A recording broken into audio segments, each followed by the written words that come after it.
And now for the EFD group, Mr Farage. Another one bites the dust. Country number 4, Spain, gets bailed out, and we all, of course, know that it won't be the last. Though I wondered over the weekend whether perhaps I was missing something, because when the Spanish Prime Minister, Mr Rajoy, got up, he said that this bailout shows what a success the Eurozone has been. And I thought, well, having listened to him over the previous couple of weeks telling us there wouldn't be a bailout, I've got the feeling after all his twists and turns he's just about the most incompetent leader in the whole of Europe. And that's saying something, because there's pretty stiff competition. Indeed, every single prediction of yours, Mr Barroso, has been wrong. And dear old Herman Van Rompuy, well, he's done a runner, hasn't he? Because the last time he was here, he told us we'd turned the corner, that the euro crisis was over, and he hasn't bothered to come back and see us. You know, I remember being here 10 years ago and hearing the launch of the Lisbon Agenda. We were told that with the euro by 2010 we would have full employment, and indeed that Europe would be the competitive and dynamic powerhouse of the world. By any objective criteria, the euro has failed, and in fact there is a looming impending disaster. You know, this deal makes things worse, not better.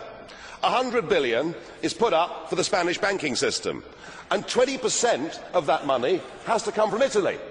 And under the deal, the Italians have to lend to the Spanish banks at 3%, but to get that money, they have to borrow on the markets at 7%. It's genius, isn't it?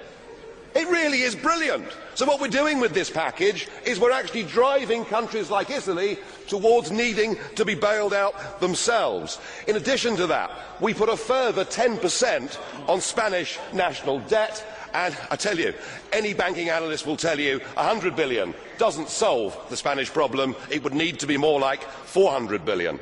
And with Greece teetering on the edge of euro withdrawal, the real elephant in the room is that once Greece leaves, the ECB, the European Central Bank, is bust. It's gone. It has 444 billion euros worth of exposure to the bailed out countries. And to rectify that, you'll need to have a cash call from Ireland, Spain, Portugal, Greece and Italy. You couldn't make it up, could you? It is total and utter failure. This ship, the Euro Titanic, has now hit the iceberg, and sadly there simply aren't enough lifeboats.